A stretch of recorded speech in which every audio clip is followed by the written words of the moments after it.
देवगण, देवगण, आज मेरा हृदय प्रसन्नता से भर गया है।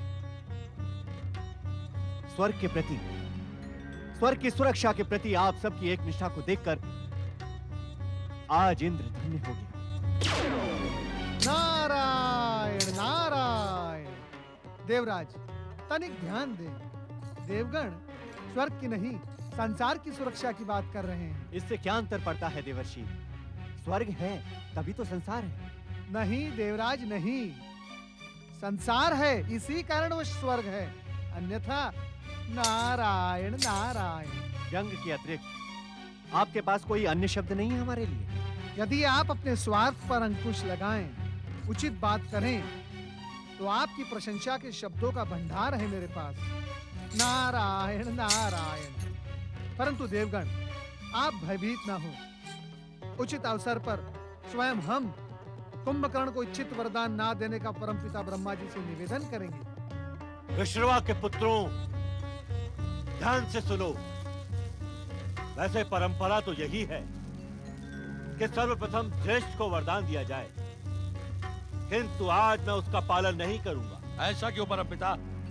इस कारण कुंभकर्ण कि ब्राह्मण कुल में जन्म लेकर भी तुम्हारे और रावण के भीतर अपनी माता कैकसी का रक्त उबलता रहता है। हम तुम दोनों के राक्षसत्व से अपरिचित नहीं हैं, किंतु तुम दोनों के अनुज विभीषण का मन सदा भक्ति और धर्म में लगा रहता है। तो क्या सर्वप्रथम आप विभीषण को वरदान प्रदान करेंगे?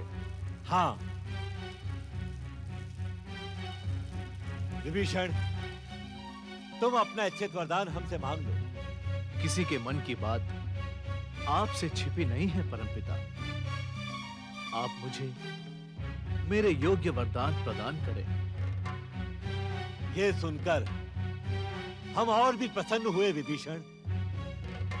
सुनो विभीषण, आज के पश्चात भयानक से भयानक विपत्ति आने पर भी तुम अधर्म के मार्ग पर नहीं जाओगे।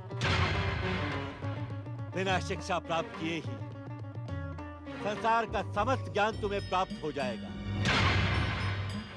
संन्यास न धारण करने पर भी संसार तुम्हें धर्मात्मा और ऋषि कहकर पुकारेगा। तुम्हारे आचरण और धर्म निष्ठा के कारण ही श्री भगवान तुम्हें अपना मित्र बनाएंगे।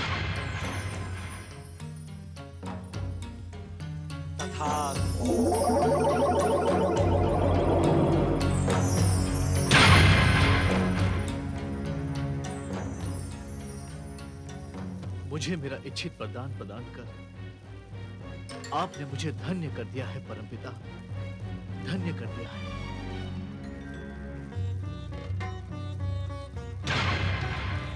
महापंडित रावण, कहो तुम्हारी क्या इच्छा है? तुम भी हमसे अपना इच्छित वरदान मांगो। परमपिता, मेरे प्रिय अनुज कुंभकर्ण और विभीषण ने जो मेरे निमित्त मांगा है वो मुझे मिले, और वो सब भी जिसके मैं योग्य हूं। रावण, तुमने 10 बार अपना मस्तक काटकर हमें समर्पित किया है। इस कारण तुम्हें तुम्हारे इच्छित वरदानों के साथ ही हम तुम्हें दशानन होने का वरदान भी प्रदान करते हैं। तथास्तु।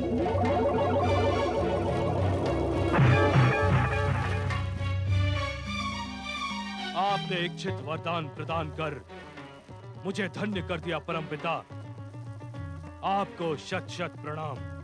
दशानन रावण, तुम्हारे समान शक्तिशाली ब्राह्मण न तो आज तक जन्मा है और न ही भविष्य में उत्पन्न होगा। किंतु किंतु क्या परमपिता? किंतु अपने शरीर में बह रहे माता कैकसी के दैत्य रक्त को उत्तेजित न होने देना और अपने भीतर उबलने वाली राक्षसी वृत्तियों पर अंकुश लगाना, अन्यथा हमारा वरदान तुम्हारी रक्षा न कर सकेगा। जो आज्ञा परमपिता। विशाल शरीर के स्वामी बाहुबली कुंभकर्ण, अब तुम अपनी इच्छा करो। परमपिता को रोके देवर्षि, परमपिता को रोके। तनिक विचार करें परमपिता, रुके परमपिता, आप उसे वरदान ना दें।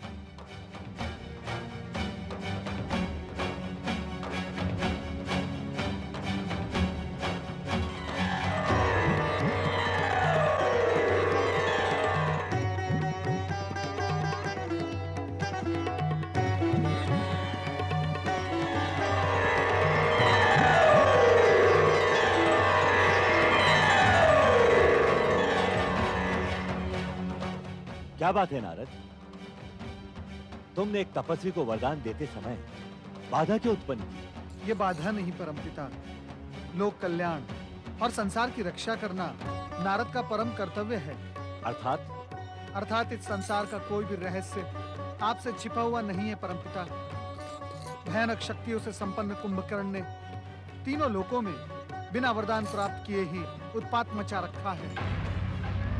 हाँ परमपिता, एक बार भूख से व्यथित होकर ये दुष्ट स्वर की 7 अप्सराओं को खा गया था। इतना ही नहीं परमपिता, इसने स्वर्ग के 10 सेवकों को अपना निवाला बना डाला। ये अब तक कितने मनुष्य और पशुओं को पचा गया है, ये कहना असंभव है परमपिता। इसे वरदान ना दे परमपिता, अन्यथा अनर्थ हो जाएगा। ये तीनों लोगों को खा जाएगा। परमपिता, आप इसे वरदान में सांसारिक मोह प्रदान करें। वाणी की अधिष्ठात्री देवी सरस्वती शीघ्र उपस्थित हो, शीघ्र उपस्थित हो, शीघ्र उपस्थित हो।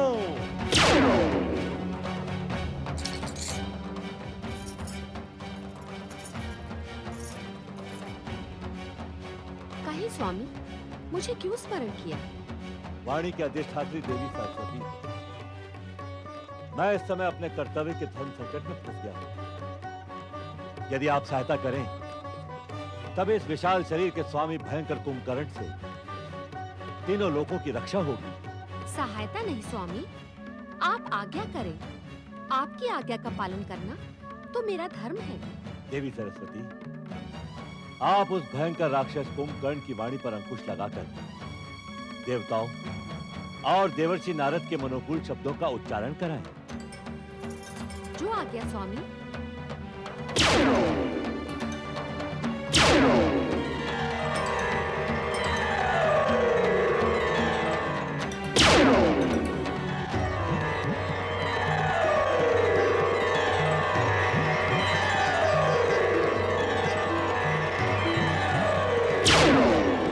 महाबली कुंभकर्ण, तुम किस सोच विचार में पड़े हो? शीघ्र ही अपना इच्छित वरदान मांग लो। हे परमपिता ब्रह्मा जी, आपकी कठोर तपस्या से मेरा शरीर थक सा गया है। मैं विश्राम करने का इच्छुक हूँ। आप मुझे ऐसा वरदान दें कि मैं अनेक वर्षों तक सोता रहूं। निद्रा काल में ना मुझे भूख का आभास हो, ना प्यास का। तथास्तु।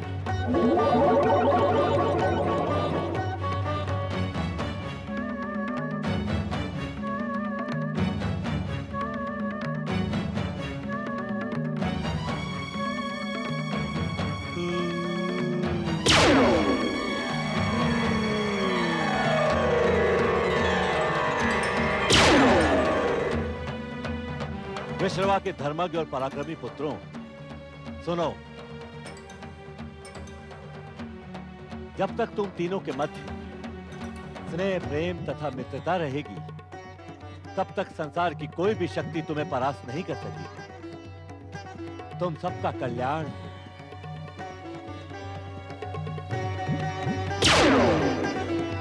परम पिता ब्रह्मा जी एवं माता सरस्वती की जय जय जय। कुंभकर्ण, अरे तेरी मति मारी गई है क्या? मूर्ख, तूने कैसा मूर्खता का वरदान मांग लिया? इतने विशाल शरीर के स्वामी होने के पश्चात भी तेरी बुद्धि लघु है। इस समय आप मुझसे वार्तालाप ना ही करें श्रेष्ठ, मुझे घोर निद्रा आ रही है। मध्यम भैया, ओम नमः शिवाय, ओम नमः शिवाय, ओम नमो भगवते रुद्राय, ओम नमो भगवते रुद्राय, ओम नमः शिवाय। त्रिलोकीनाथ भगवान शिव शंकर की। भोलेनाथ, आपने मुझ जैसे शूद्र प्राणी की प्रार्थना पर मेरे पौत्र रावण, कुंभकर्ण तथा विभीषण को वरदान के लिए ब्रह्मदेव को प्रेरित किया। इसके लिए आपको शत शत धन्यवाद।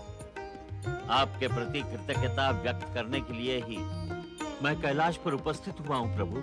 ब्रह्म ऋषि पुलत्स्य, ब्रह्मदेव ने आपके पौत्रों की कठिन परीक्षा लेकर ही उन्हें वरदान प्रदान किया है, किंतु अब उनकी पहले से भी अधिक कठिन परीक्षा प्रारंभ हुई। मैं कुछ समझा नहीं भोलेनाथ। ब्रह्म ऋषि पुलत्स्य, रावण, कुंभकर्ण तथा विभीषण ने जिन दायित्वों को प्राप्त कर लिया है, उनका निर्वाह करना अत्यंत कठिन है। स्वयं ब्रह्मदेव ने रावण को सावधान किया था कि वो अपनी दैत्य वृत्तियों को नियंत्रण में रखे, अन्यथा उसका जीवन संकट में पड़ जाएगा।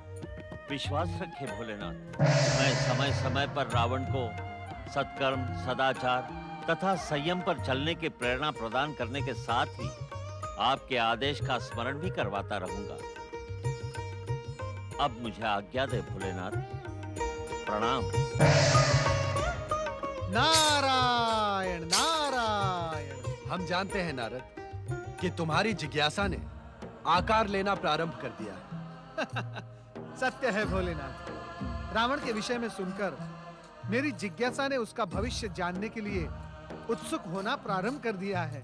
रावण का भविष्य अत्यंत उज्जवल है नारद। वो पृथ्वी के समस्त 7 द्वीपों तथा ब्रह्मांड के अनेक ग्रहों को विजय कर सभी का अधिपति बनेगा, किंतु उसका मिथ्या अभिमान, कुनीति का मार्ग तथा उसकी कुचेष्टा उसके विनाश का कारण बनेगी। भोलेनाथ, मैंने सदा देखा है कि प्रत्येक महाशक्ति संपन्न व्यक्ति को अहंकार का रोग लग जाता है।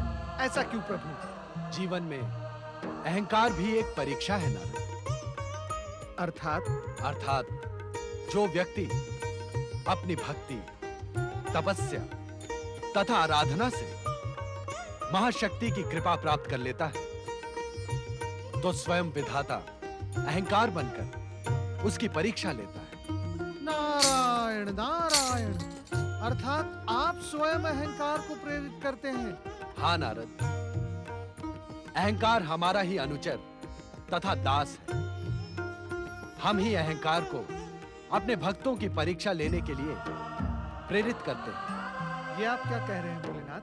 हाँ नारद, जिस व्यक्ति को अहंकार का रोग लग जाता है, उसका संहार करने में हमें परम आनंद की प्राप्ति होती है। नारायण नारायण। तो क्या पुलत्स्य ऋषि के पौत्र रावण का भी? रावण के भविष्य में ग्रहण लगने में अभी समय शेष है नारद। उसके लिए अभी से अपनी नारदीय लीला प्रारंभ न करो।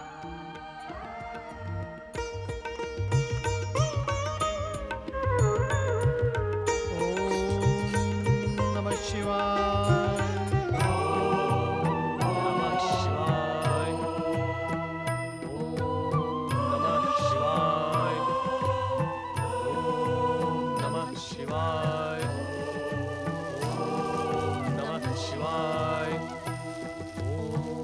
शिवाय।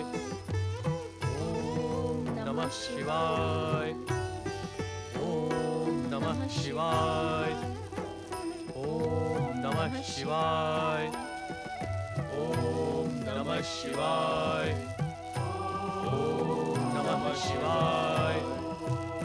ओम नमः शिवाय। ओम नमः शिवाय। पिताश्री, माताश्री, यदि आप प्रसन्न हैं तो मैं आपके चरणों में एक निवेदन प्रस्तुत करने का इच्छुक हूँ। पुत्र राम, भगवान शिव की आराधना करने वाले कभी अप्रसन्न नहीं होते। तुम निसंकोच कहो। मैं एकांत वन में जाकर शिव आराधना करने का इच्छुक हूँ। मुझे आज्ञा प्रदान करें। राम, शिव आराधना तो तुम यहाँ रहकर भी कर सकते हो। तुम्हारे पिता का ये आश्रम इस संसार का तपस्या के लिए श्रेष्ठ स्थान है। माताश्री, पिताश्री और आपके चरणों के समीप रहकर तपस्या का उत्साह एवं प्रतिफल द्विगुणित हो जाएगा। किंतु क्या पुत्र? भगवान भोलेनाथ के संकेत से मेरे मन में कठोर तपस्या का भाव जागृत हुआ है। आप सभी की स्नेह छाया में संभवतः मैं भगवान भोलेनाथ की इच्छा को पूर्ण न कर सकूं। यही कारण है कि मैं वन जाने की अनुमति मांग रहा हूं। तुम्हारी प्रत्येक इच्छा का सम्मान करना हमारा धर्म है और उसी में हमारा तथा जगत का कल्याण निहित है। जो उचित हो तुम वही करो। हमारा आशीर्वाद तुम्हारे साथ है पुत्र। प्रणाम।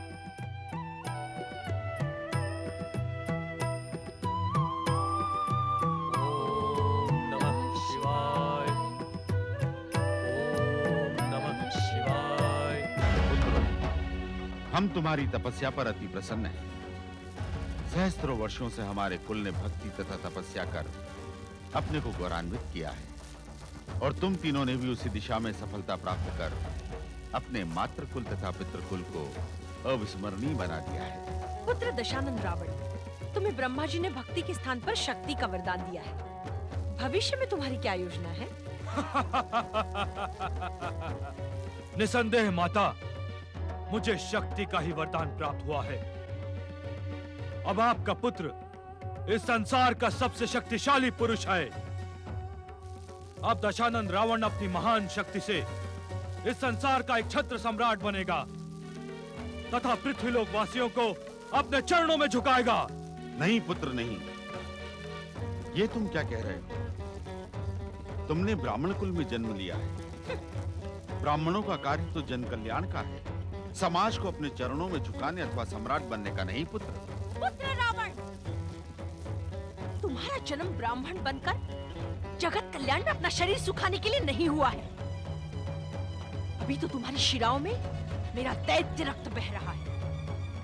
दशानन बनकर तुम सर्वश्रेष्ठ राक्षस बन गए हो। अब अपनी महान शक्ति का प्रयोग मानवों और देवताओं से श्रेष्ठ बनने के लिए करो। मेरा मार्गदर्शन करें माता, वही होगा जो आप चाहेंगी।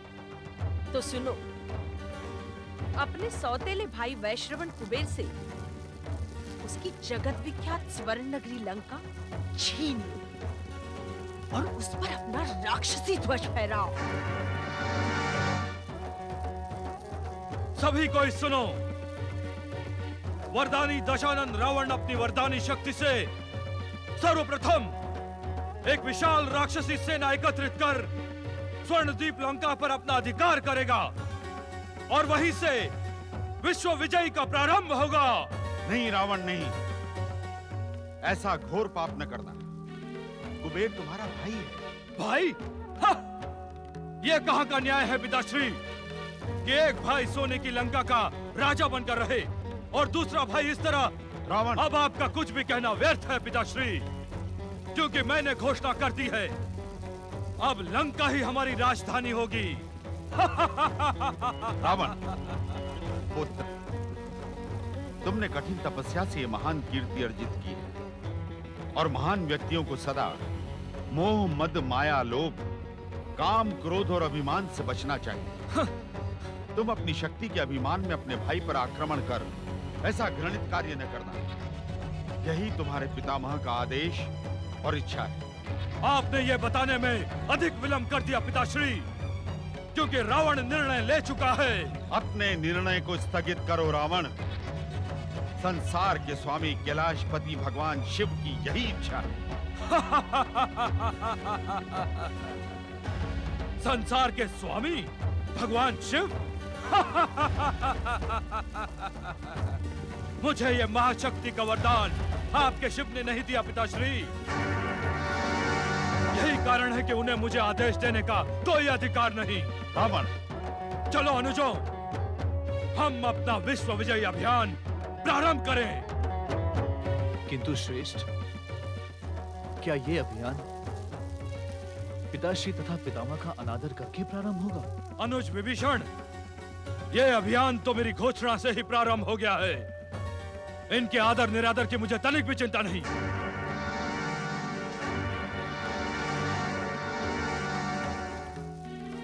किंतु श्रेष्ठ, क्या ये उचित है? उचित अनुचित मैं नहीं जानता विभीषण, किंतु इतना अवश्य जानता हूं कि हमारे पिता और पितामह हमसे अधिक स्नेह कुबेर को करते हैं।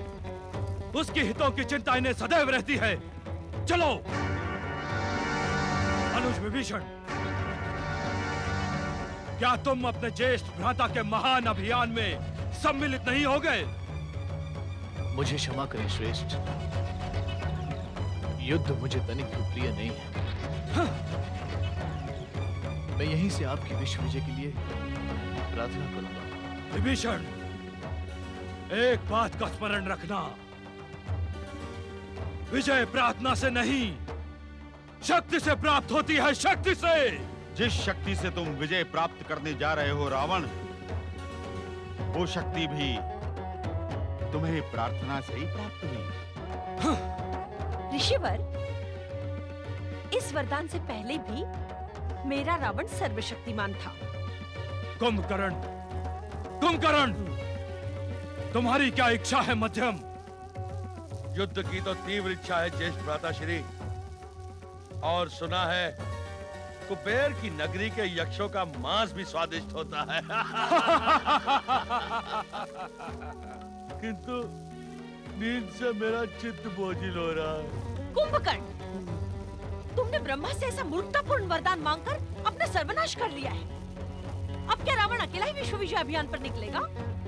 जयेश की शक्ति के सम्मुख ऐसे 10 विश्व भी आकर खड़े हो जाएं, तो भी विजय जयेश की ही होगी। और हाँ जयेश भ्राताश्री, यदि अभियान में कोई कठिनता आए तो अवश्य मुझे जगा देना। मध्यम भैया, आप चिंता न करें माता, विजय आपके पुत्र दशानन रावण की ही होगी। विश्व विजयी भव।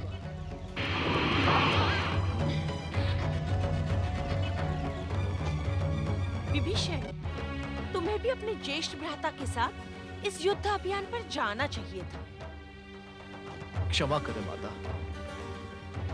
परंतु मुझे युद्ध से मुझे विश्वास नहीं होता कि तुम्हारी शिराओं में परमवीर दैत्य सुमाली के वंश का रक्त बह रहा है। तुम इतने अधिक भीरू और कायर हो कि मैं सोच भी नहीं सकती कि तुम मेरे पुत्र हो। माता शेखसी, रावण को जिस मार्ग पर चलने की तुम शिक्षा दे रही हो, वही मार्ग उसके अंत का कारण बनेगा। हाँ हाँ, आप तो रावण के सर्वनाश के ही इच्छुक हैं, क्योंकि वो मेरा पुत्र है। कुबेर के विषय में आप ऐसे शब्द कभी नहीं कहेंगे। कैक्सी, अब तक तो ये सत्य केवल मैं ही जानती थी कि आप कुबेर और रावण में भेद करते हैं, किंतु अब तो रावण भी जान गया है। धर्म की ऊंची ऊंची बातें करने वाले ऋषिवर, तनिक सोचिए कि भविष्य आपको क्या कहेगा। कैक्सी, रावण के वरदान के अभिमान से तुम बहुत कटु हो गई हो। सत्य सदा कड़वा ही होता है ऋषिवर।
तपस्वी,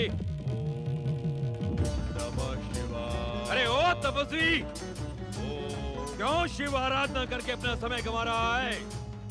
इच्छित वरदान की अभिलाषा है तो मेरी भांति भगवान दत्तात्रेय की तपस्या कर, मनोवांछित वरदान प्राप्त होगा तुझे।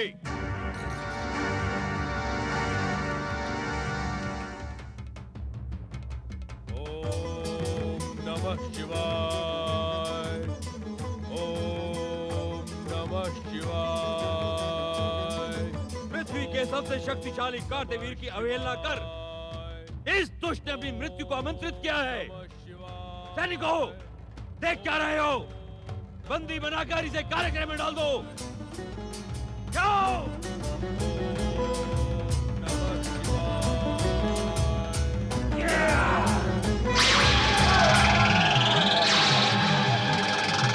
वीरों की भांति भयभीत होकर भागो नहीं।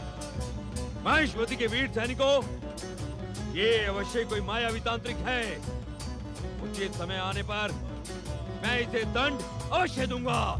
चलो। नमः शिवाय, ओम नमः शिवाय। नमः शिवाय, नमः शिवाय, नमः शिवाय, ओम नमः शिवाय, हर हर महादेव, हर हर महादेव, हर हर महादेव। जगत में घटने वाली घटनाओं को देखकर एक भागवत भक्त को क्रोध शोभा नहीं देता ना।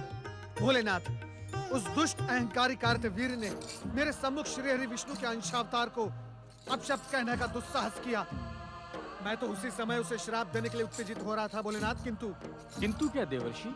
जमदग्नि और राम का धैर्य देखकर मैं शांत रह गया। हम जानते हैं नारद, कार्तवीर्य का कुकृत्य देखकर तुम्हारे मन में रोष और आशंकाएं जन्म ले रही हैं। अन्याय तथा अत्याचार को शांति से सह लेना क्या उचित है भोलेनाथ? अनुचित है नारद, किंतु जिन घटनाओं का भविष्य हमें ज्ञात है, उनके लिए क्रोध कर अपनी साधना को खंडित करना भी तो अनुचित है। अर्थात अन्यायी और दुष्ट को अपने अन्याय और दुष्टता का फल भोगना ही पड़ेगा। नारायण नारायण। संभवतः कार्तवीर्य के पाप का घड़ा भरने की प्रतीक्षा आप त्रिदेव भी कर रहे हैं भोलेनाथ, और इसी कारणवश जमदग्नि राम ने उसे दंडित भी नहीं किया। कार्तवीर्य का अहंकार शीघ्र ही उसके पतन का कारण बनेगा। नारायण नारायण। भोलेनाथ, माता पार्वती कहीं दिखाई नहीं दे रही हैं। श्री गणेश के निवेदन पर माता पार्वती भगवान भोलेनाथ से आज्ञा लेकर गणेश लोक में निवास कर रही हैं देवर्षि। अरे नंदी महाराज, दुखी क्यों हो रहे हो? श्री गणेश तो माता पार्वती के प्रिय पुत्र हैं, और फिर श्री गणेश और देवी बुद्धि और सिद्धि को माता पार्वती की सेवा करने का अधिकार हम सब से अधिक है। आप ठीक कह रहे हैं देवर्षि।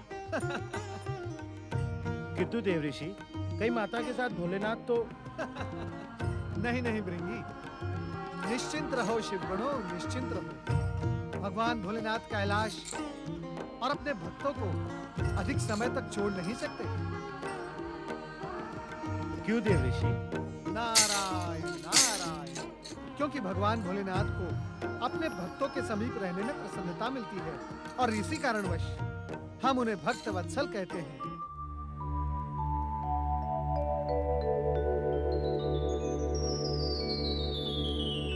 राक्षस संस्कृति के उद्धारक दशानन रावण की, वरदानी योद्धा परमवीर दशानन रावण की, वरदानी वीर दशानन रावण की। कुबेर, लंका हम राक्षसों की पवित्र भूमि है, इसका तुम अविलंब त्याग कर दो।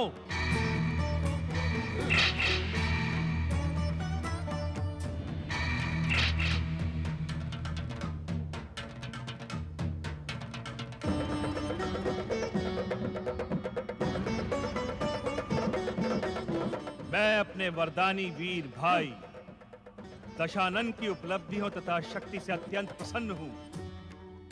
रावण, तुमने हमारे कुल का नाम गौरवान्वित किया है। कुबेर, मैं यहाँ पर अपनी प्रशंसा सुनने नहीं, अभी तो इस स्वर्ण नगरी पर अपना अधिकार करने आया हूँ। अपनी संपत्ति पर अधिकार कैसा दशानन? स्वर्णलंका जैसी मेरी है वैसी तुम्हारी। केवल मेरी, तुम्हारी नहीं कुबेर। लंका हमारी है, हम राक्षसों की है। मुझे इसमें भी तनिक बाधा नहीं। वैसे भी तुम्हारी उपलब्धियों पर मुझे तुम्हें पुरस्कृत तो करना ही था। स्वर्ण लंका तो तुम्हारी महान सफलता के समक्ष एक तुच्छ पुरस्कार है, किंतु तुम उसे स्वीकार कर मुझे अनुग्रहित करो। भाई भाई के मध्य संघर्ष अनुचित ही नहीं, निंदनीय भी है। फिर तुम तो मेरे अनुज हो, मेरे छोटे भाई। तुम्हें लंका का राज्य प्रदान कर मुझे हार्दिक प्रसन्नता हो। तुम मुझे दान नहीं दे रहे हो कुबेर। लंका मैं अपने बाहुबल से प्राप्त करूंगा, तुम्हारी प्रसन्नता तो दया से नहीं। दशानन, यदि तुम मेरी पराजय से प्रसन्न हो सकते हो तो तुम्हारी प्रसन्नता के लिए मैं पराजय स्वीकार करता हूं। परंतु लंका की इस पवित्र भूमि पर व्यर्थ रक्तपात मत करो। दशानन रावण, तुम लंका का राज सिंहासन सुशोभित करो, मैं अपना राज्य कहीं और बसा लूंगा। तुम्हारे भविष्य की सुखद कामना करते हुए मैं तुम्हें आशीर्वाद प्रदान करता हूं।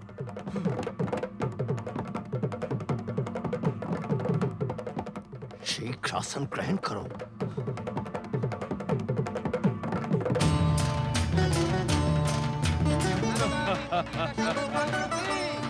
लंकाधिपति दशानन रावण की, लंकाधिपति दशानन रावण की, लंकाधिपति दशानन रावण की। नारायण नारायण। क्या स्वर्णपुरी लंका को त्याग कर जा रहे हो कुबेर? प्रणाम देवर्षि नारद। कई लंबे समय से आपसे भेंट नहीं हुई। यह सत्य है कि मैं लंका का त्याग करके आ रहा हूं। क्या भविष्य तुम्हें भीरू कहकर नहीं पुकारेगा? भीरू कहे तो मैं सह लूंगा देवर्षि, किंतु भाई का शत्रु कहेंगे तो मैं पिता और पितामह को क्या मुंह दिखाऊंगा? नारायण नारायण। आप तो सत्य और न्याय के मार्ग पर चलने वालों के शुभचिंतक हैं देवर्षि। मैंने स्वयं सहर्ष स्वर्ण लंका रावण को प्रदान की, क्योंकि मैं व्यर्थ रक्तपात के विरुद्ध हूं। यदि शिव कृपा रही तो मैं पुनः किसी राज्य का अधिपति बन जाऊंगा। कुबेर, तुम्हारे विचारों में सत्य, आचरण में सदाचार और कर्म में जन कल्याण स्पष्ट दिखाई पड़ रहा है। तुम्हारे जैसा व्यक्ति भगवान भोलेनाथ की कृपा से अछूता रह ही नहीं सकता। मेरी शुभकामनाएं तुम्हारे साथ है। इस समय जगत को तुम्हारे जैसे व्यक्ति की अत्यधिक आवश्यकता है। नारायण नारायण।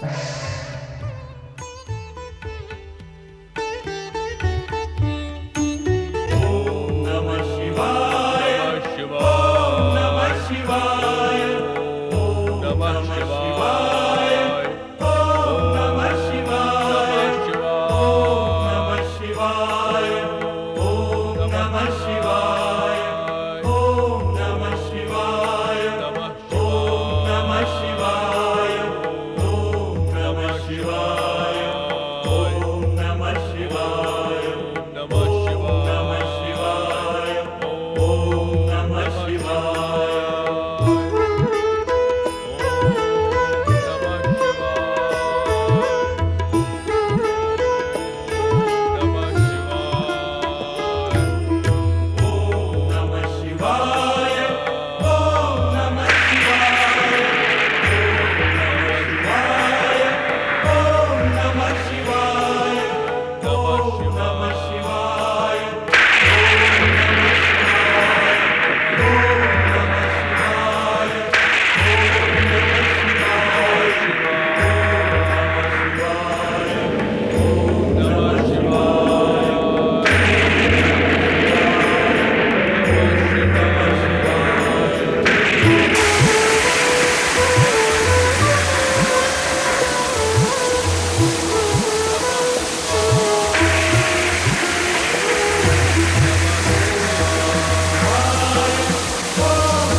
हर हर महादेव, हर हर महादेव, हर हर महादेव।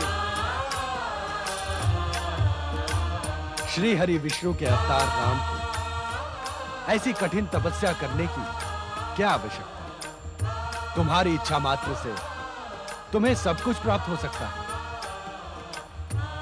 भोलेनाथ, आपके कथन पर मैं अपने आप को अवतारी मान लेता हूं, परंतु क्या एक अवतारी अपनी मां का वध कर सकता है? मैंने क्षम्य अपराध किया है भोलेनाथ। उस कलंक से तुम मुक्त हो गए हो राम। आपकी कृपा से मैं उस कलंक से मुक्त अवश्य हो गया हूं, किंतु दुष्कृत्य तो दुष्कृत्य ही होता है। भविष्य मुझे मातृहंता कहने में संकोच नहीं करेगा।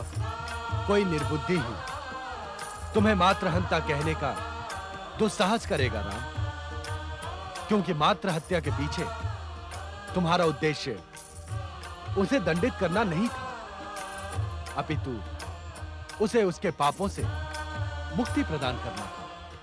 भोलेनाथ, हाँ राम, इस संसार में जन्मा कोई भी व्यक्ति माता के ऋण से मुक्त नहीं हो सकता, किंतु तुम पहले तथा संभवतः अंतिम व्यक्ति हो जो माता के ऋण से मुक्त हो गए।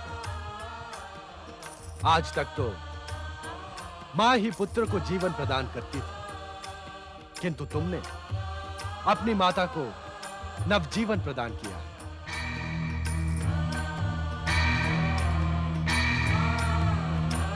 यही कारण है कि तुम्हारे दुख तथा पश्चाताप का कोई कारण नहीं। ऐसी कठोर तपस्या की भी आवश्यकता नहीं। आपकी आज्ञा मुझे शिरोधार्य है भोलेनाथ। मैं इसी क्षण पिछला सब भुला देता हूं। हम तुम्हारी मातृ पितृ भक्ति तथा एकनिष्ठ आराधना से अत्यंत प्रसन्न हैं। इच्छित वरदान मांगो राम।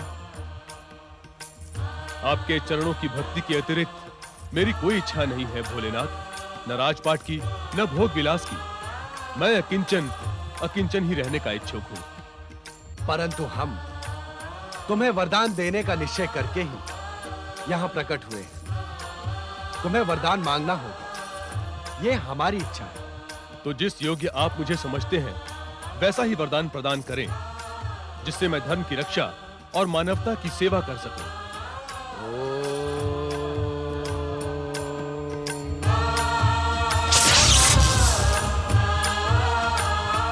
राम, ये लो परशु।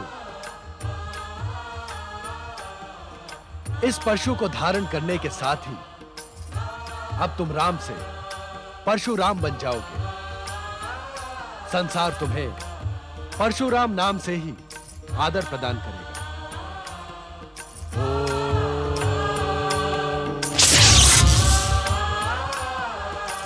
परशुराम स्वयं हमारे द्वारा निर्मित इस पिनाक धनुष का तुम इच्छा अनुसार प्रयोग कर सकते हो। तुम्हारा कल्याण।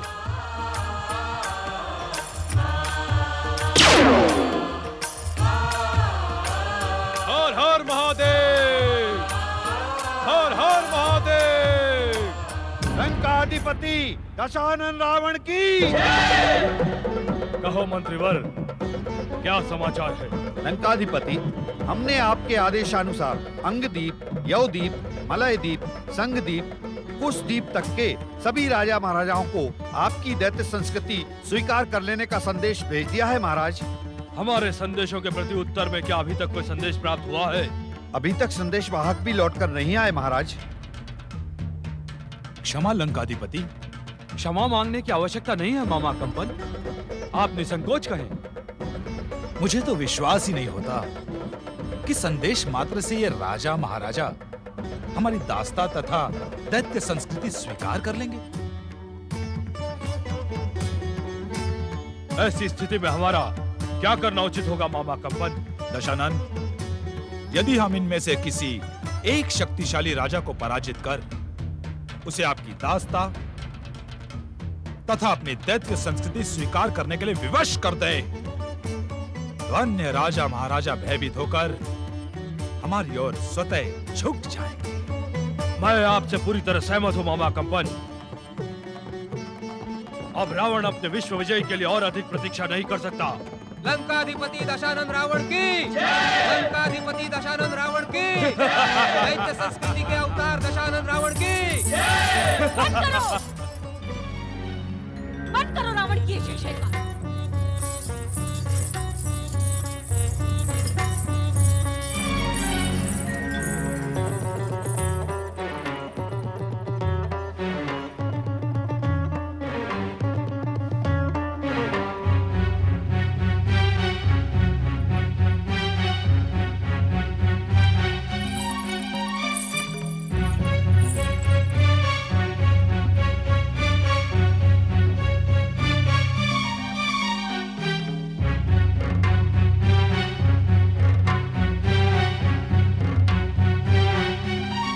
माता,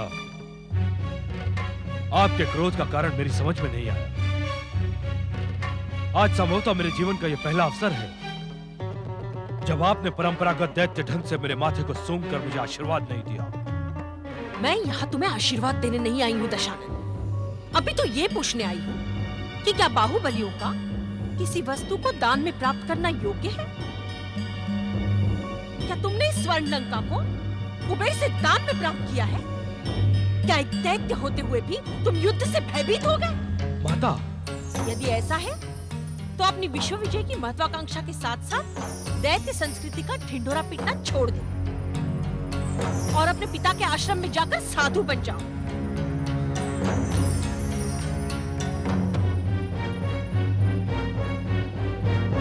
माता, जब कुबेर ने स्वयं ही लंका से अपना अधिकार त्याग दिया तो मैं युद्ध कैसे करता? उसने त्याग दिया और तुमने मान लिया? वाह रावण वाह! मुझे विश्वास नहीं होता कि तुम्हारी शिराओं में मेरा रक्त प्रवाहित हो रहा है। माता, ये आप क्या कह रही हैं? कहीं ऐसा तो नहीं कि तुम्हारे पिता के ब्राह्मणत्व के संस्कार तुम्हें धिक्कारने लगे हैं? नहीं माता, नहीं। रावण ने भीरू होकर ही मृत्यु के लिए जन्म नहीं लिया है। तो तुमने कुबेर से वो पुष्पक विमान छीन क्यों नहीं लिया? अरे ऐसी 5 स्वर्ण लंकाएं उस एक पुष्पक विमान के मूल्य के बराबर है। स्मरण करो रावण, उसी पुष्पक विमान पर बैठकर वो अहंकारी कुबेर तुम्हारे पिता के पास अपना गौरव गान सुनाने आया था। ये सत्य है रावण कि जिस भूमि पर तुमने अपना अधिकार जमाया है उसकी सबसे बहुमूल्य संपत्ति है पुष्पक विमान, जिस पर लंकाधिपति का नैतिक अधिकार भी है, क्योंकि पुष्पक कुबेर की नहीं लंका की संपत्ति है। यदि तुम अपनी माता का आशीर्वाद प्राप्त करने के इच्छुक हो तो कुबेर से उसका पुष्पक विमान छीन लो, तभी मेरे हृदय को शांति मिलेगी। निश्चिंत रहे माता, अब रावण तुम्हें अपना मुख पुष्पक पर अधिकार करके ही दिखाएगा। चलो! लंकाधीश दशानन रावण की, लंकाधीश दशानन रावण की, लंकाधीश दशानन रावण की, लंकाधीश दशानन रावण की, लंकाधीश दशानन रावण की, लंकाधीश दशानन रावण की। महर्षि परशुराम, महर्षि परशुराम। अनायास ही आपके दर्शनों का सौभाग्य प्राप्त कर मैं धन्य हुआ देवर्षि जी। यही सुनने के इच्छुक है ना आप?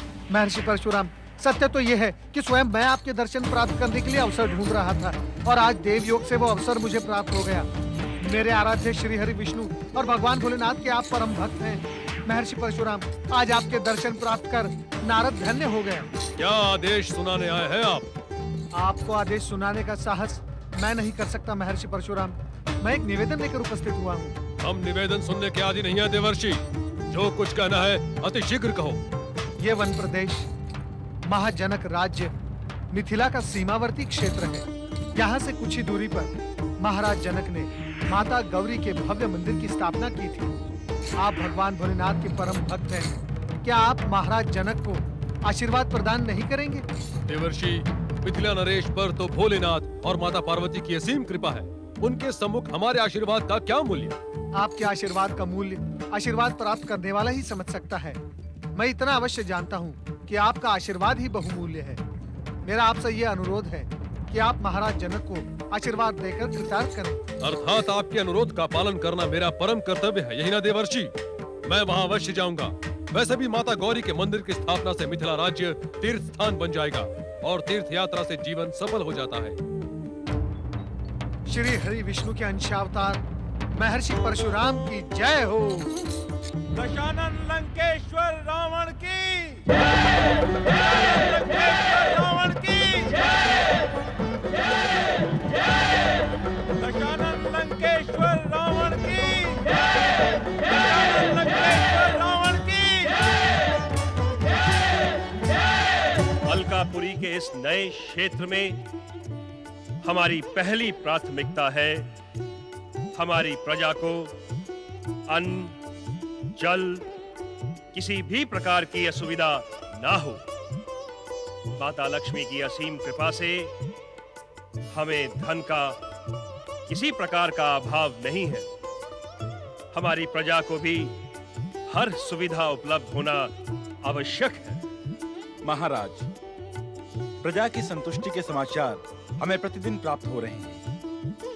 राज्य कर्मचारी हर क्षेत्र में जाकर वहां की जन असुविधाओं का समाधान कर रहे हैं। लंकेश्वर महाबली महाराज रावण की लंकेश्वर महाबली महाराज रावण की। अलकापुरी के अधिपति महाराज धन कुबेर की। महामंत्री मणिभद्र, ये जय जयकार के स्वर कैसे? महाराज, क्षमा प्रार्थी हूँ, किंतु रावण पर की गई आपकी उदारता नए संकट के रूप में सामने आ गई है। अपनी बात स्पष्ट करो मणिभद्र। महाराज, दशानन रावण ने अपनी विशाल असुर सेना के साथ अलकापुरी पर आक्रमण कर दिया है। परमपिता ब्रह्मा से प्राप्त वरदानी शक्ति ने रावण को दंड बना दिया है। वो हमारे उपहार और उपकार का अनुचित अर्थ लगा रहा है। हाँ महाराज, रावण को उसके इस दुस्साहस का उचित दंड देना ही होगा। और कूटनीति की भाषा में कहूँ तो राजा का उद्दंडता से उपस्थित हुए किसी भी व्यक्ति पर उपकार करना उचित नहीं। मणिभद्र, मुझे आपसे कूटनीति का पाठ पढ़ने की आवश्यकता नहीं है, क्योंकि मुझे कूटनीति से अधिक भोलेनाथ की भक्ति पर विश्वास है। और एक भक्त का सबसे पहला कर्तव्य होता है कि वो किसी को ठेस न पहुंचाए। समाज की रक्षा के लिए मूल्यवान से मूल्यवान वस्तु का त्याग करें। किंतु रावण का आसुरी तत्व आपके इस त्याग का अनुचित अर्थ लगा रहा है महाराज। मुझे ज्ञात है, रावण में असुर भाव उजागर हो रहे हैं। स्वर्ण लंका पाकर भी वो संतुष्ट नहीं हुआ। उसका बड़ा भाई होने के नाते मेरा कर्तव्य है कि मैं उसे सही शिक्षा दूं। अर्थात उसे सत्य का ज्ञान कराने के लिए हम उससे युद्ध करेंगे। अलकापुरी की सेना असुरों की शक्ति को कुचल कर रख देगी। तब मेरा अनुज सत्य से परिचित होकर असत्य का मार्ग छोड़ देगा। आक्रमण! अलकापुरी महाराज धन कुबेर की। दशानन लंकेश्वर रावण की। दशानन लंकेश्वर रावण की। अलकापुरी पति धन कुबेर की। दशानन लंकेश्वर रावण की। दशानन लंकेश्वर रावण की। अलकापुरी पति धन कुबेर की।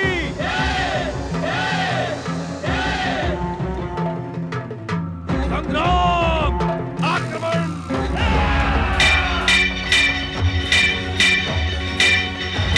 हमारी वरदानी शक्ति से भयभीत होकर कहां छुप गए हो भीरू कुबेर? आओ, सामने आओ और हमारे प्रहारों का सामना करो। आओ!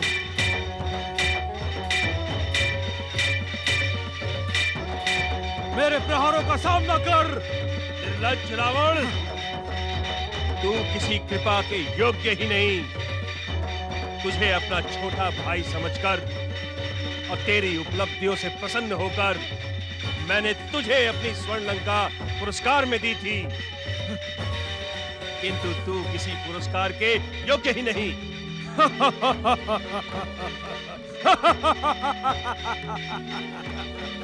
मेरे कृपा का तूने अनुचित अर्थ निकाला दुष्ट। मेरे प्रहार तेरे अत्याचारों से संसार को मुक्ति प्रदान करेंगी।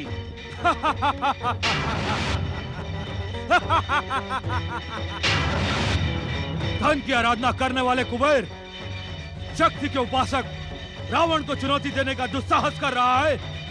आश्चर्य, घोर आश्चर्य। किंतु तुझे ज्ञात नहीं है, रावण का नाम सुनकर बड़े बड़े शूरवीर अपना अस्तित्व भूलकर रावण के चरणों में लौटने लगते हैं। अपने आप अपनी प्रशंसा ना कर अहंकारी रावण, मुझसे युद्ध कर। तुझे अपने दुस्साहस का फल इसी समय मिल जाएगा। तू मुझे दुस्साहस का फल चखाएगा? तू निर्बल भीरू कुबेर, यदि तू जीवित रहने का इच्छुक है तो अभी इसी क्षण अपना पुष्पक विमान मेरे चरणों में समर्पित कर मेरी जय जयकार कर। कदापि नहीं। तू कृपा और उपकार के योग्य ही नहीं, तू दुष्ट है और दुष्टता की भाषा ही समझेगा। मूढ़ बुद्धि रावण, मैं ये युद्ध तुझे दंडित करने के लिए नहीं, अपितु तुझे शिक्षित करने के लिए कर रहा हूं। ले, संभाल मेरा प्रहार।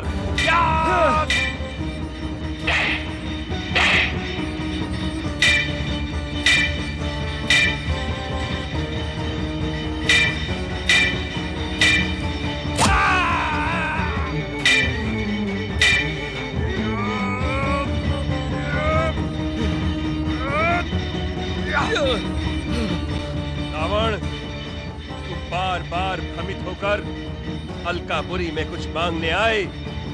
इससे पूर्व मैं तुझे न्याय, नीति और मर्यादा का पाठ पढ़ाता हूँ। काल से भी अधिक विकराल रावण अब तेरी मृत्यु का घंट कैसे बजाता है, देख।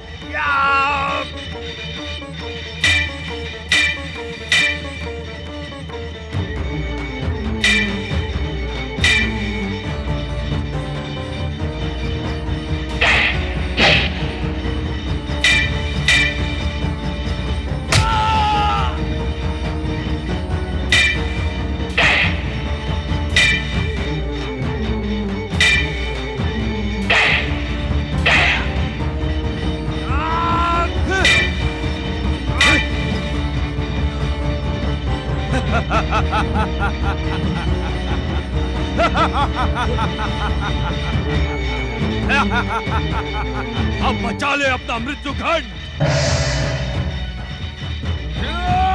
सावधान रावण।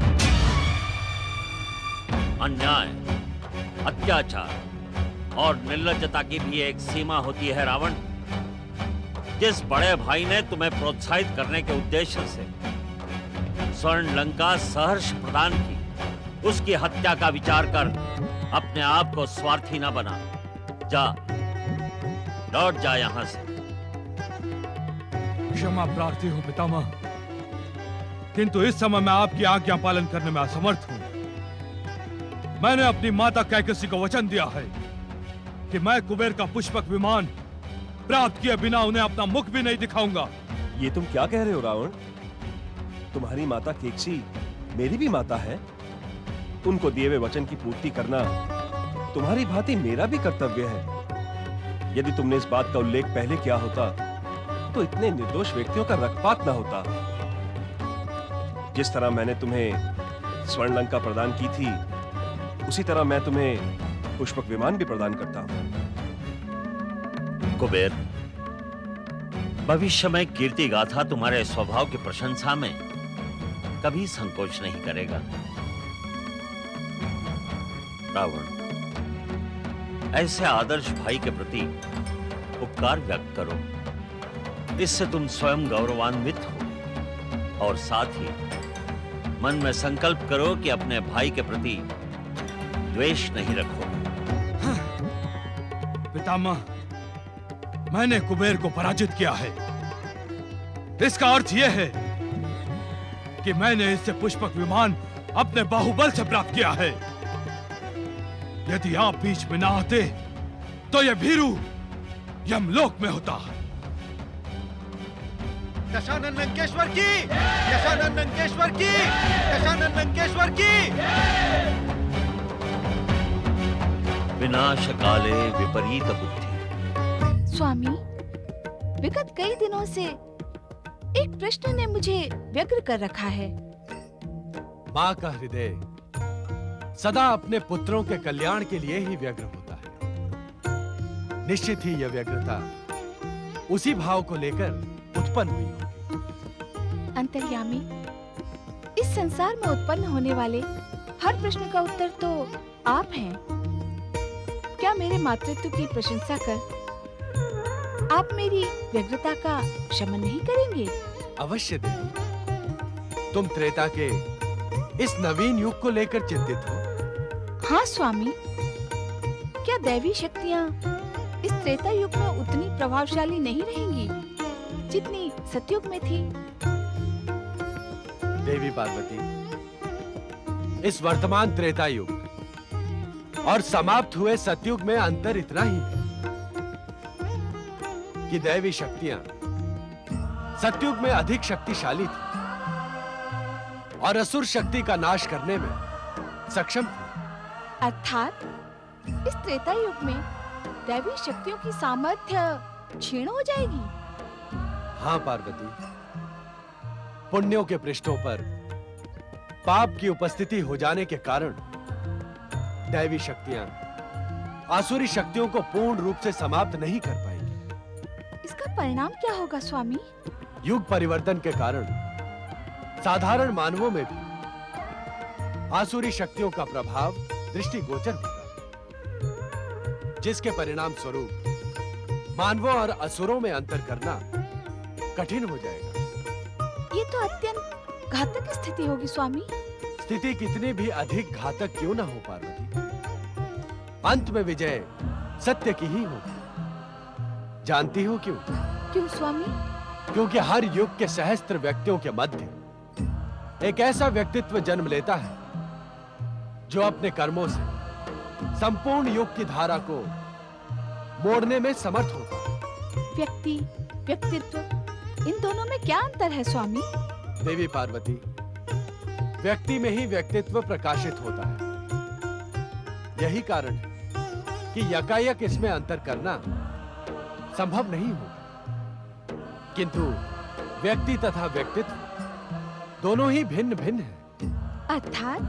अर्थात व्यक्ति सीमित है, क्षणजीवी, अस्थाई तथा स्थूल, किंतु व्यक्तित्व सूक्ष्म है, असीम है। उसमें स्थायित्व की मात्रा अधिक होने के कारण व्यक्तित्व की धारा सदा प्रवाहमान रहती है। वो युगों युगों तक संसार को अपने कर्मों से प्रकाशित कर समाज का मार्गदर्शन करती है। आपकी प्रसन्नता इस बात का संकेत कर रही है कि आपकी चिंता का शमन हो गया। हाँ स्वामी, इस युग के एक व्यक्तित्व से मेरा साक्षात हो गया है। तुम जमदग्नि परशुराम की बात कर रही हो? हाँ स्वामी। निस्संदेह श्री हरि विष्णु का यह मानवीय अवतार युगों युगों तक संपूर्ण संसार को प्रकाशित तथा सुगंधित करता रहेगा। इस प्रसन्नता का एक कारण ये भी है स्वामी कि माँ तो अपने पुत्रों के कल्याण की चिंता ही करती है, किंतु पिता उसकी यथोचित व्यवस्था भी करता है। नारायण नारायण। ओम नमः शिवाय। प्रणाम माता।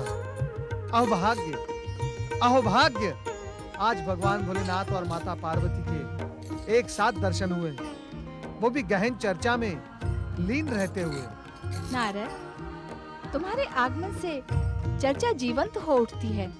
इस समय तुम्हारे आगमन पर हमें भी प्रसन्नता है। नारायण नारायण।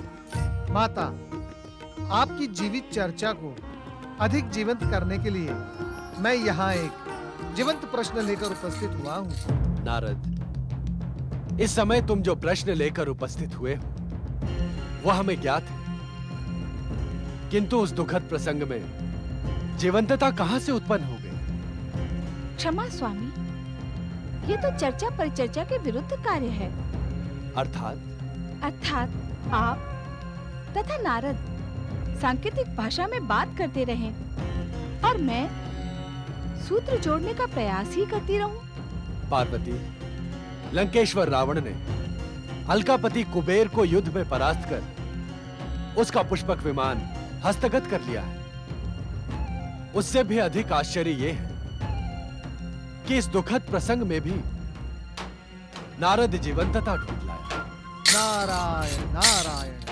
भोलेनाथ, मेरा जीवंत प्रश्न यह है, विनम्र, सदाचारी, न्यायप्रिय एवं आपके परम भक्त कुबेर को दुष्ट दुराचारी रावण ने कैलाश के समीप ही पराजित कर दिया, परंतु आपने उसकी कोई भी सहायता नहीं की। अपने भक्त के साथ अन्याय करने वाले को आपने दंड नहीं दिया। नारद, अन्याय को उसके अन्याय का दंड अवश्य मिलेगा। यह प्रकृति का अटल नियम है।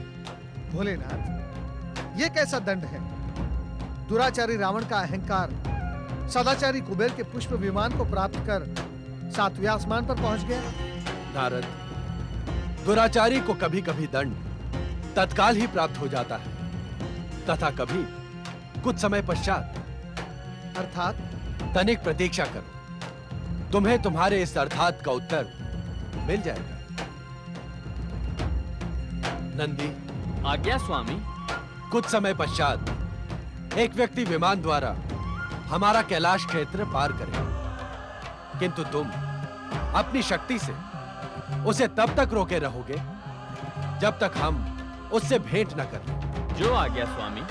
नंदी, ध्यान रहे, तुम वानर मुखी रूप धारण करो तथा समस्त शिवगणों को अपने साथ लेकर जाओ। जो आज्ञा स्वामी।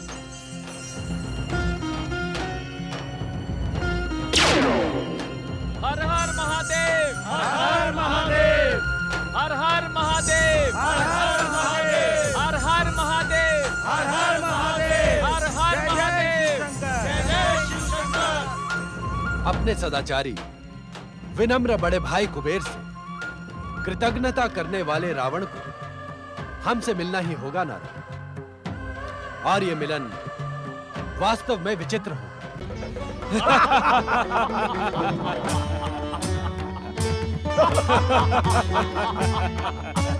माता कैकसी सत्य कहती थी नाना श्री, पुष्पक विमान प्राप्त किए बिना मेरा जीवन ही अपूर्ण था। इस विमान से तुच्छ पृथ्वीवासियों को देखने तथा गगन विहार करने का आनंद शब्दों में व्यक्त नहीं किया जा सकता। तुम्हारी माता तथा हमारी पुत्री केकसी सदा सत्य ही कहती है। हाँ लंकेश्वर दशानन रावण, मेरी बहन केकसी सत्य के अतिरिक्त कुछ नहीं कहती। उसके परामर्श पर चलने से ही संपूर्ण असुर जाति का उद्धार होगा। आप सत्य कहते हैं मामा श्री। कुबेर जैसे भीरू के पास इस बहुमूल्य पुष्पक विमान का क्या उपयोग? आपने देखा लंकेश्वर, उस भीरू दुष्ट स्वार्थी कुबेर की रक्षा करने उन्हें आपका पितामह पुलस्त्य आ गया। सब कुछ देखा है मामा श्री, सब कुछ देखा है। रावण की दृष्टि से कुछ भी छुपा नहीं रहता। रावण के विश्व विजय के पश्चात उन दुष्टों की दुष्टता का उत्तर स्वयं मिल जाएगा।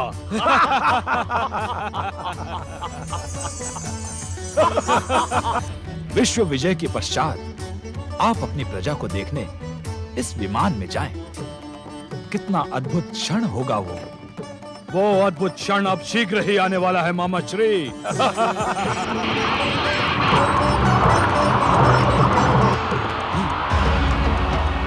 विमान की गति एकाएक थम क्यों गई नाना श्री? मुझे तो ये आपके भाई दुष्ट कुबेर का कोई भयानक षड्यंत्र लगता है। कुबेर, अब तू रावण के प्रहार से नहीं बचेगा। लंकेश, पुष्पक विमान इच्छा शक्ति से चलने वाला दिव्य विमान है। तुमने इसे विजित किया है, इसलिए ये रुकने से पूर्व ये तुम्हारी ही इच्छा शक्ति से संचालित हो रहा था। किंतु अब यह मेरी इच्छा शक्ति का आदेश क्यों नहीं मान रहा है? संभव है ये पर्वतीय क्षेत्र कोई विशिष्ट क्षेत्र हो और यहाँ रहने वाले व्यक्ति के प्रभाव से ही ये दिव्य पुष्पक विमान गतिहीन हो गया हो। रावण के अतिरिक्त इस संसार में ऐसा प्रभावशाली व्यक्ति कौन है? कौन है नानाश्री? ये तो मैं नहीं कह सकता लंकेश्वर।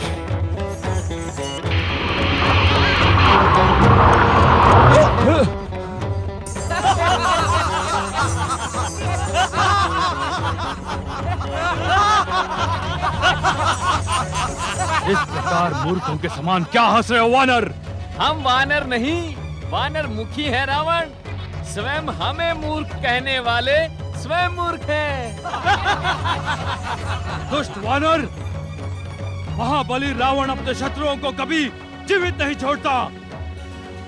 तुमने रावण से उपहास करके अपनी मृत्यु को आमंत्रित किया है। महाकाल भोलेश्वर शिव के गण काल से नहीं डरते रावण। कौन महाकाल? कौन भोलेश्वर शिव? तू लंकेश्वर नहीं, मूर्खाधिपति है रावण। तभी तो तू अनाथों के नाथ, जगत के जगदीश्वर भगवान शिव शंकर को नहीं पहचानता। इस कैलाश क्षेत्र को वही व्यक्ति पार कर सकता है जो भोलेश्वर की वंदना, पूजा और अर्चना करे। महादेव के दर्शनों से अपना जीवन सफल बनाएं। ये तुम्हारा सौभाग्य है वानर कि तुम्हें वरदानी महाशक्तिशाली दशानन रावण के दर्शनों का सौभाग्य प्राप्त हुआ है। वानर समझकर हम तुम्हारे दुस्साहस को क्षमा करते हैं। हमें क्षमा करने का कष्ट न करे महामूर्ख रावण। जा अपने पापों की क्षमा भगवान भोलेनाथ से मांग। भोलेनाथ? हाँ। शिव शंकर? हाँ। इस संसार में हमसे महान कोई नहीं है। हम अभी अभी अलकापुरी के कुबेर का वैभव धूल में मिलाकर आ रहे हैं। दुष्ट दुर्बुद्धि वानर, रावण अपने शत्रुओं के लिए काल है। वो एक ऐसी धधकती हुई ज्वाला है जो हरेक को जला के भस्म कर सकती है। जाओ अपने शिव शंकर से कहो कि वो महान रावण से अपने प्राणों की भीख मांगे। जाओ! दुर्बुद्धि तेरी मति मारी गई है। तेरा काल तेरे सर पर मंडरा रहा है रावण। यदि जीवन का मोह है तो जा ऊपर कैलाश पर्वत पर जाकर भगवान भोलेनाथ से अपने मिथ्या अहंकार तथा अपशब्दों की क्षमा मांग। रावण का जन्म किसी के सामने झुकने अथवा क्षमा मांगने के लिए नहीं हुआ है, अपितु अपने शत्रुओं का सर्वनाश करने के लिए हुआ है। महाबली रावण को तुम क्या पहचानो? तुम मात्र वानर मुखी नहीं, वानर बुद्धि भी हो। दुष्ट रावण, तूने मुझे बार बार वानर मुखी कहकर मेरा अपमान किया है। जब हम तुझे शाप देते हैं कि एक महान वानर ही तेरे वैभव का नाश करेगा, एक वानर सेना ही तेरे सर्वनाश का कारण बनेगी। तू शाप दे रहा है वानर? तू? तू कोई ऋषि मुनि है? देखा नाना श्री, देखा मामा कंपन, यह तुच्छ वानर दशानन लंकेश्वर रावण को शाप दे रहा है। तुझे अपने जीवन से मोह नहीं दुष्ट वानर, जो लंकेश्वर रावण की क्रोधाग्नि को भड़का रहा है। जिस महादेव की शक्ति पर तुम सबको इतना अधिक अहंकार है, मैं इसी क्षण अपनी महान और भयानक शक्ति से उस शिव को शक्तिहीन प्रमाणित कर देता हूँ। बता, कहाँ है तुम्हारा शिव? रावण, आगे ना बढ़, मेरी मान, तू भाग जा। ये भगवान भोलेनाथ का परम पावन समाधि स्थल है। तेरे दुस्साहस का परिणाम घातक होगा। वानर, तू बार बार जिस शिव शंकर का नाम लेकर हमें भयभीत करने का दुस्साहस कर रहा है, वो है कौन? संसार के कण कण में व्याप्त शिव शंकर को तू नहीं जानता? क्या तेरा विश्वेश्वर रावण से अधिक शक्तिशाली है? तू अपनी शक्ति पर अहंकार करता है दुष्ट रावण। मैं शिव के अंश से जन्मा नंदी तुझे इसी क्षण यमलोक पहुंचा सकता हूं। किंतु मैं तुझे मारूंगा नहीं, क्योंकि तू अपने कुकर्मों से पहले से ही मरा हुआ है। तेरा दुस्साहस अक्षम है दुष्ट वानर। ले तेरी दुष्टता का फल भुगत।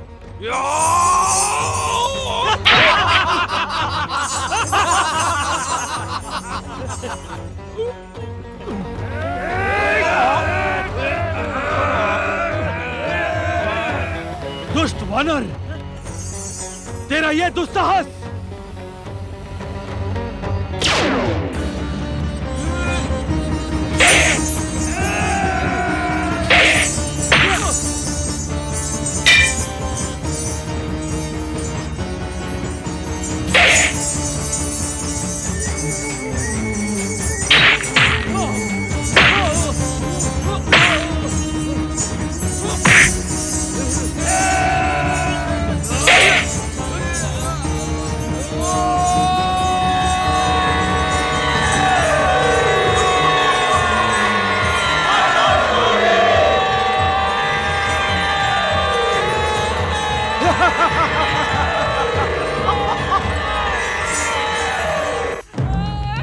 नंदी की ये दुर्दशा।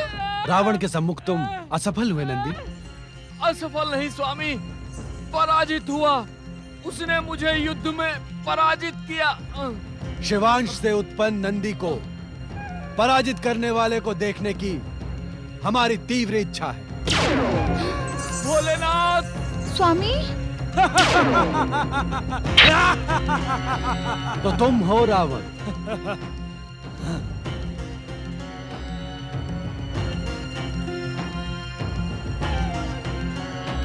शिवांश से उत्पन्न नंदी को पराजित कर तुमने मुझ शिव को प्रसन्न किया है रावण।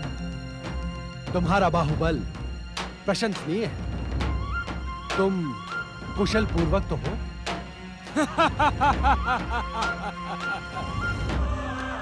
तो तुम ही हो शिव।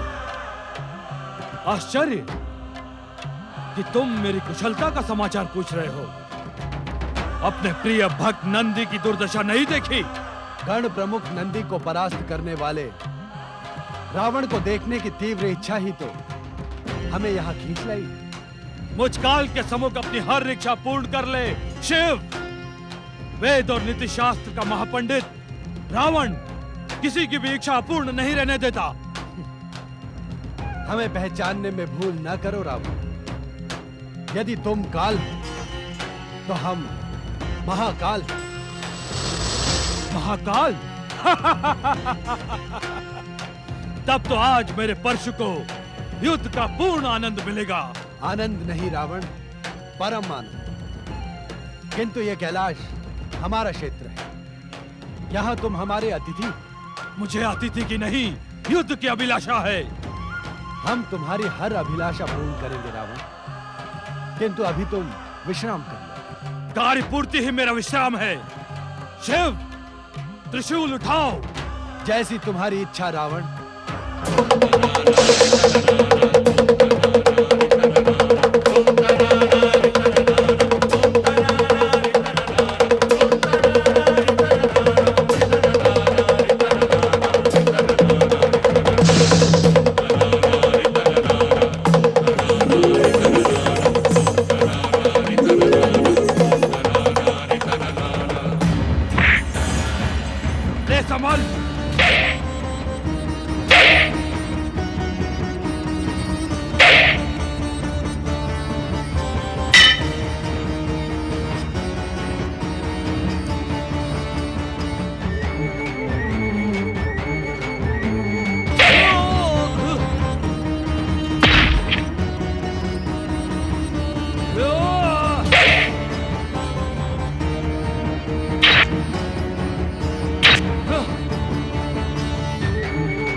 अपना परशु उठाओ रावण।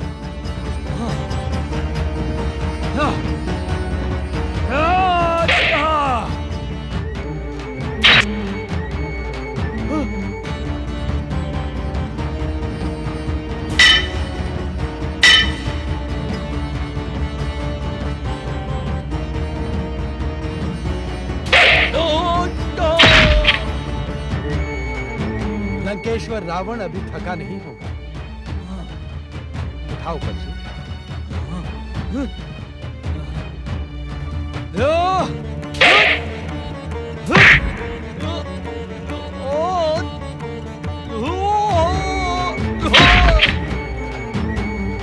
हर हर महादेव, हर हर महादेव, हर हर महादेव।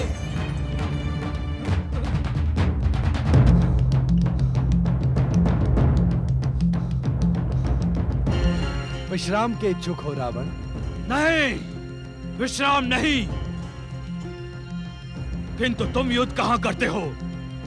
युद्ध के नाम पर खेल करते हो। जैसे पिता अपने पुत्र को, गुरु अपने शिष्य को युद्ध का शिक्षण दे रहा हो। किंतु तुम तो युद्ध करो। नहीं नहीं, ये युद्ध नहीं, युद्ध के नाम पर खेल है। और मुझसे युद्ध के नाम पर खिलवाड़ करने वाले, ये तो बताओ कि सचमुच तुम हो कौन? जब तक अहंकार का आवरण तुम्हारे नेत्रों पर छाया हुआ है, तब तक तुम मुझे पहचान नहीं सकते रावण। अहंकार का आवरण हटाने के लिए तुम्हें साधना की आवश्यकता पड़ेगी। साधना? तुम उसे नहीं समझ पाओगे रावण। यदि समझ गए तो तुम्हारा जीवन धन्य हो जाएगा। मेरी बात का उत्तर दिए बिना तुम कहां चले गए शिव? मुझे बताओ कि तुम हो कौन? मूर्ख, तू अभी भी महाबलेश्वर शिव शंकर को नहीं पहचान पाया। मूर्खता ही तेरा परिचय है रावण। दुष्ट! इस समय मेरा चित्त उद्विग्न है। मुझे क्रोध न दिला, अन्यथा तू क्या साधना करने बैठ जाएगा? लंकेश्वर रावण साधना की नहीं, शक्ति की भाषा ही समझता है। यदि तुम्हारे शिव ने मुझे स्वयं आकर अपना परिचय न दिया, तो मैं उनका ये निवास कैलाश पर्वत ही उखाड़कर सागर में डुबो दूंगा।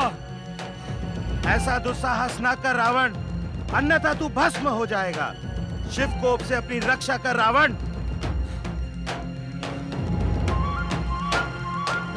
शिव ने मुझे अपना परिचय न देकर मेरा उपहास उड़ाया है। या तो शिव मुझे अपना परिचय दे, या मैं शिव का निवास कैलाश ही सागर में डुबो देता हूं।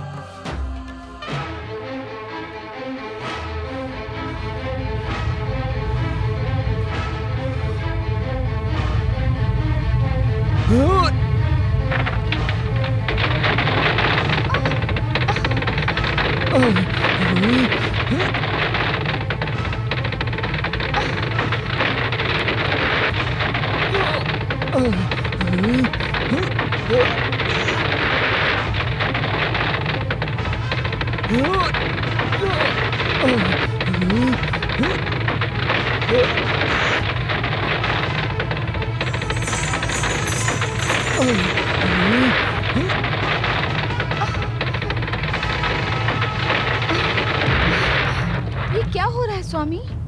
उद्विग्न ना हो पार्वती।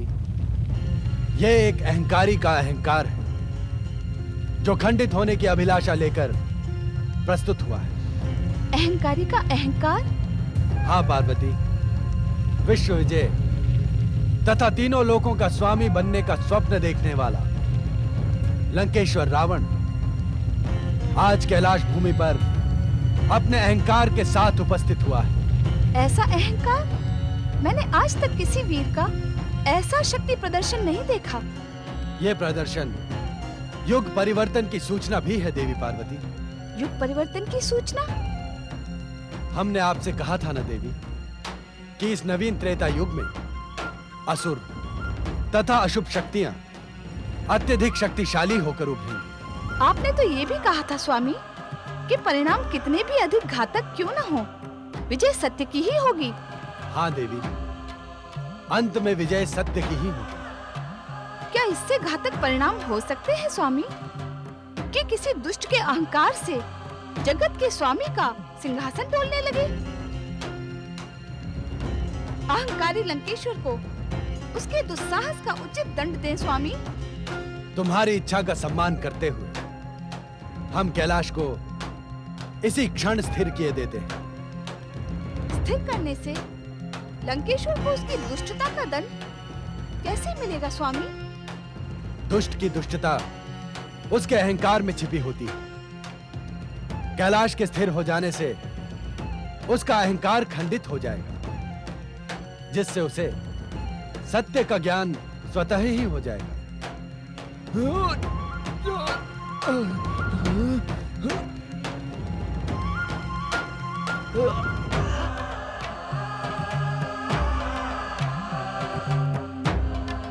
लो, हम कैलाश को इसी क्षण स्थिर किए देते हैं।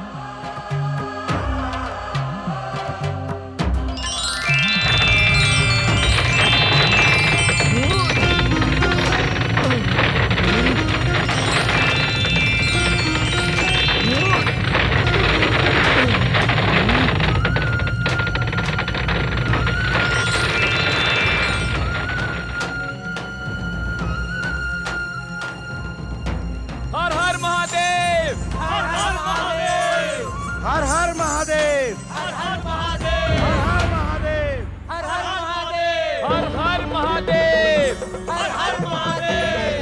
अब तुझे सत्य का ज्ञान हुआ ना मूर्ख? तेरा अहंकार तो ध्वस्त हो गया, दुष्ट। अब यदि प्राणों की रक्षा का इच्छुक है तो पुकार शिव शंकर को। देवाधिदेव महादेव भगवान भोलेनाथ संपूर्ण जगत के स्वामी हैं, अजर अमर हैं। भोलेनाथ को उत्तेजित कर तूने अपने सर्वनाश को निमंत्रण दिया है रावण। परात्पर ब्रह्म शिव शंकर के क्रोध से इस संसार में तेरी कोई रक्षा नहीं कर सकता रावण। शिव गणों, मैं तुम्हारे शिव को पुकारने के स्थान पर ब्रह्मा से पूछूंगा कि उन्होंने मुझे इतना शक्तिहीन वरदान क्यों दिया।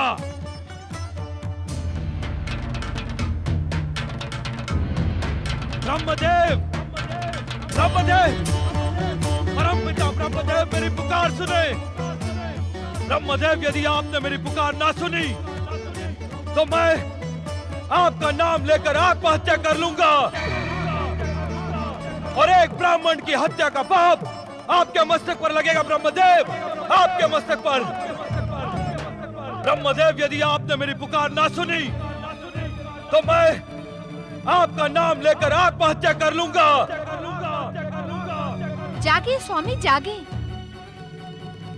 रावण के हठ से तो आप भली भांति परिचित हैं। आपकी कठोर तपस्या के समय इसी दशानन ने आपको प्रसन्न करने के लिए अपने 9 मस्तकों की बलि दी थी। जागे स्वामी जागे। मैं अंतिम चेतावनी दे रहा हूं परमपिता। आप तो वाग्देवी मां सरस्वती के स्वामी हैं। कोई ऐसा उपाय निकालिए जिससे कि आपके वरदान को प्राप्त रावण पर आया संकट टल जाए, अन्यथा मैं स्वयं अपने प्राण त्यागने जा रहा हूं। ब्राह्मण हत्या के दोष से सावधान ब्रह्मदेव, सावधान। वाग्देवी सरस्वती, यदि आप अपने पति परमेश्वर को ब्रह्म हत्या के दोष से बचाने की इच्छुक हैं, तो लंकेश्वर रावण की सहायता करें। उचित यही होगा कि आप उसकी जिह्वा पर स्वयं विराज कर उसकी अहंकारी वाणी को नियंत्रित करें। ऐसा आदेश क्यों स्वामी? यह आदेश नहीं है देवी सरस्वती, मन में बसे शिव शंकर को प्रसन्न करने का प्रयत्न है। अर्थात जिस वाणी पर परम शिव आराधिका वाग्देवी सरस्वती का नियंत्रण है, उससे तो अमृत रूपी शिव भक्ति की निर्जर गंगा बह उठेगी। शीघ्रता करें देवी सरस्वती। अहंकारी लंकेश्वर रावण भयंकर हठी है। अवश्य स्वामी। ब्रह्मदेव, मां सरस्वती, मुझ पे आया संकट दूर करो।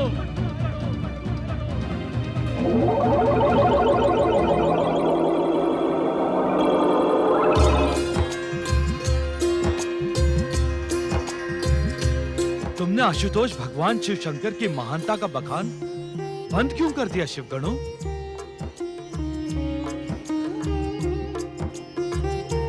मुझे विश्वेश्वर की अमृत कथा का रसपान कराओ शिवगणों। चकित न हो शिवगणों, मेरी मूर्खता को क्षमा करें। इस संसार का हर प्राणी शिव इच्छा से जन्मा होने के कारण शिवगण है। इसलिए तुम मेरे मित्र हो, बंधु हो, भ्राता हो। कहो कहो, भगवान शिव की अमर कथा कहो। शिव भक्त परिवार में तुम्हारा स्वागत है लंकेश्वर रावण। दशानन, हमारा तो अंग अंग शिव भक्ति में ही डूबा हुआ है। आज प्रथम बार तुमने शिव भक्त परिवार को स्वीकार किया है। इस कारण आज हम तुम्हारे मुख से शिव भक्ति का नया अध्याय सुनने के इच्छुक हैं। अवश्य बंधु, अवश्य। नारायण। भोलेनाथ, प्रभु भोलेनाथ, शिव शंकर, त्रिलोकीनाथ, आशुतोष भगवान शिव शंकर, देवों के देव महादेव भोलेनाथ। इस संसार में जन्म लेने वाला कोई भी जीव आपकी महिमा से अपरिचित नहीं होता। मैं अभागा भी आपकी महिमा से पूर्व परिचित था, परंतु मेरे मिथ्या अहंकार ने मेरी बुद्धि को भ्रष्ट कर दिया था भोलेनाथ। ज्ञात होते हुए भी मैंने आपकी महानता को चुनौती देने का दुस्साहस किया। मेरी दुष्टता क्षमा योग्य नहीं आशुतोष। मुझे दंड दे, मुझे दंड दे भोलेनाथ, मुझे दंड दे। पश्चाताप का निर्मल जल हर कलंक को धो देता है लंकेश्वर। तुम्हारे भक्ति भाव को देखकर हम प्रसन्न हुए।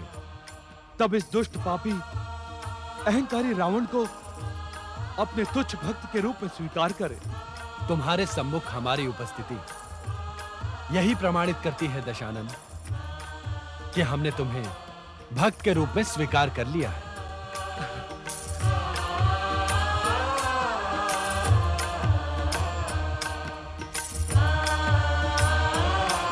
उठो रावण, तुम्हारे द्वारा रचित यह स्तोत्र शिव तांडव स्तोत्र के नाम से चिरकाल तक प्रसिद्ध रहेगा तथा शिव भक्तों को प्रेरणा प्रदान करेगा। आशुतोष भगवान शिव शंकर की, जगदीश्वर भगवान शिव शंकर की। हम तुम्हें वरदान देने को उत्सुक है रावण। अपने योग्य कोई भी वरदान मांगो। दंडित करने के स्थान पर वरदान? वास्तव में आप महान हैं भोलेनाथ, देवादिदेव महादेव। मेरे योग्य आप जो भी समझे वही मुझे प्रदान करें। लंकेश्वर रावण, लो ये चंद्रहास खड़ग धारण करो। ये तुम्हारी शत्रुओं से रक्षा करेगा। किंतु स्मरण रहे लंकेश्वर, यदि तुमने इसका दुरुपयोग करने की चेष्टा की तो यह तुम्हें निशस्त्र कर हमारे पास लौट आएगा।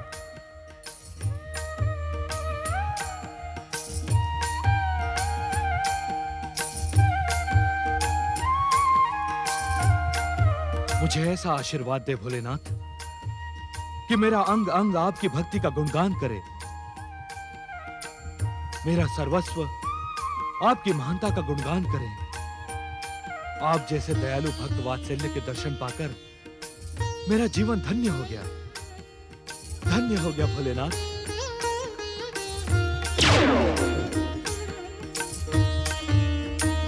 आशुतोष भगवान शिव शंकर की, भगवान शिव शंकर की, जगदीश्वर भगवान भोलेनाथ की।